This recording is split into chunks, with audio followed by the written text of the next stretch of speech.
Assalamualaikum warahmatullahi wabarakatuh. Apa kabar semuanya? Semoga selalu sehat dan terus semangat ya. Pada kesempatan kali ini kita akan belajar tentang Nabi dan Rasul. Coba nih yang lagi nonton, kamu tahu nggak siapa Rasul pertama yang diutus ke muka bumi? Apakah Nabi Adam yang merupakan manusia pertama yang ada di bumi? Apakah Nabi Idris, Nabi yang sangat cerdas dan penemu cara menjahit? Apakah Nabi Nuh? Pasti kita semua tahu bahwa Nabi Nuh itu sangat jago bikin perahu. Coba tebak, kamu bisa tulis jawabannya di kolom komentar. Nanti kita cek apakah jawaban kamu sudah benar atau belum. Kita langsung aja ke jawabannya ya. Rasul pertama di muka bumi itu yaitu bukan Nabi Adam, juga bukan Nabi Idris. Betul, jawabannya adalah Nabi Nuh alaihi salam. Jadi, Nabi Adam dan Nabi Idris merupakan seorang nabi, tapi bukan seorang rasul. Sedangkan Nabi Nuh adalah seorang rasul, dan kalau dia seorang rasul, sudah pasti dia juga seorang nabi. Apa sih persamaan dan perbedaan antara nabi dengan rasul? Mari kita simak penjelasan berikut ini. Nabi dan Rasul sama-sama mendapatkan wahyu. Bedanya, wahyu yang didapatkan oleh seorang nabi tidak wajib diajarkan kepada orang lain. Sedangkan, wahyu yang didapatkan oleh seorang Rasul harus diajarkan kepada orang lain. Kamu tahu nggak, ada berapa jumlah nabi dan Rasul? Salah satu sumber menjelaskan bahwa jumlah nabi itu ada 124.000 dan jumlah Rasul ada 312. Banyak banget ya. Tapi yang harus kita ketahui hanya 25 nabi dan rasul. Kamu sudah hafal belum? Coba kita hafalin yuk. Dimulai dari Nabi Adam, Idris, Nuh, Hud, Soleh, Ibrahim, Lut, Ismail, Ishak, Yakub, Yusuf, Ayub, Syuaib, Musa, Harun, Zulkifli, Daud, Sulaiman, Ilyas, Ilyasa, Yunus, Zakaria, Yahya, Isa, dan yang terakhir adalah Nabi Muhammad SAW. Kamu bisa menghafalkannya menggunakan nada dari kelompok nasyid Raihan atau nada yang ada di video animasi Nusa dan Rara. Link videonya bisa dicek di deskripsi ya. Kita lanjut ke materi berikutnya. Kenapa Allah Subhanahu wa Ta'ala mengutus Nabi dan Rasul ke muka bumi? Apa sih tugas yang harus mereka tunaikan? Tugas yang pertama, Nabi dan Rasul merupakan pembawa ajaran tauhid. Mereka mengajarkan kepada umat manusia bahwa di muka bumi ini tidak ada Tuhan selain Allah Subhanahu wa Ta'ala. Tugas yang kedua, para nabi dan rasul membawa kabar gembira kepada hamba-hamba Allah yang taat, agar mereka semakin semangat dalam beribadah dan bersabar saat menghadapi cobaan.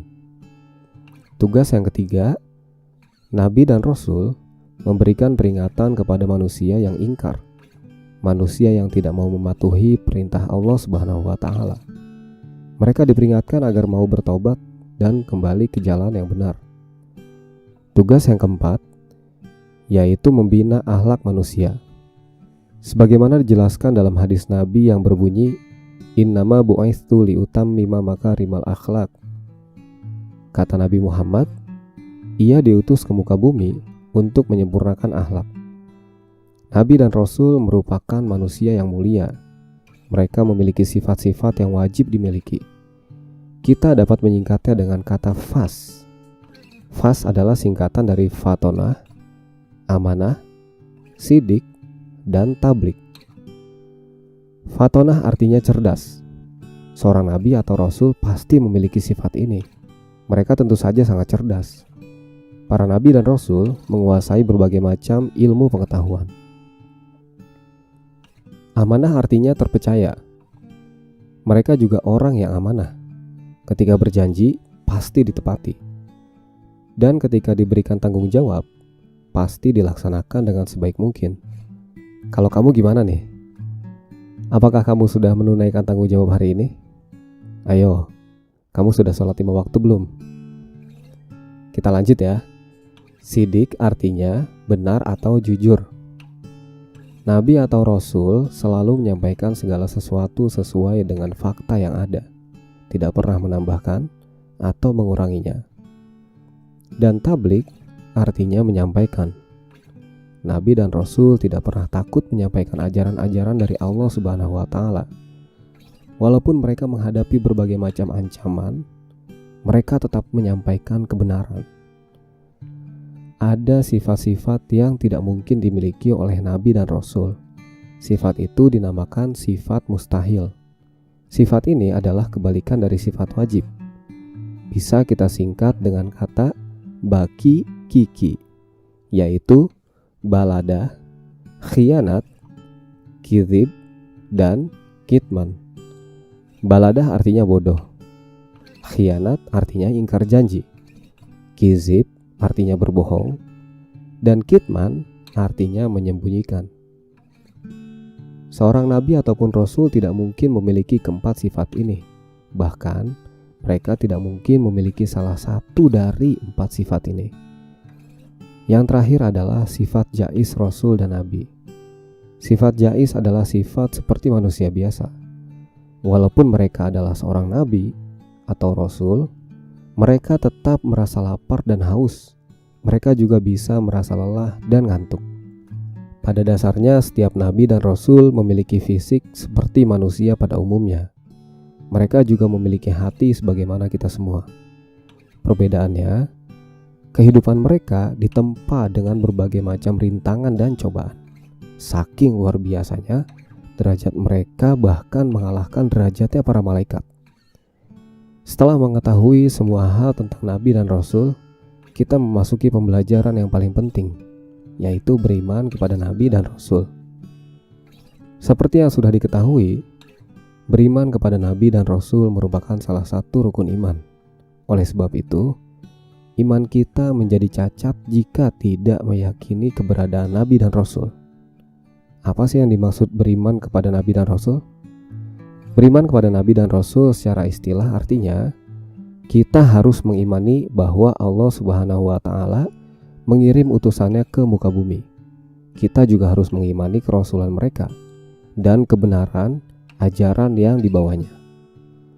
Ada 3 poin yang bisa kita garis bawahi, yaitu kita harus meyakini adanya utusan Allah, kita juga harus meyakini kerasulan mereka dan kebenaran ajarannya.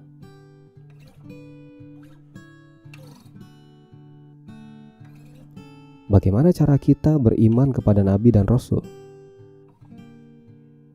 Yang pertama, kita tidak boleh membeda-bedakan antara satu Rasul dengan Rasul lainnya.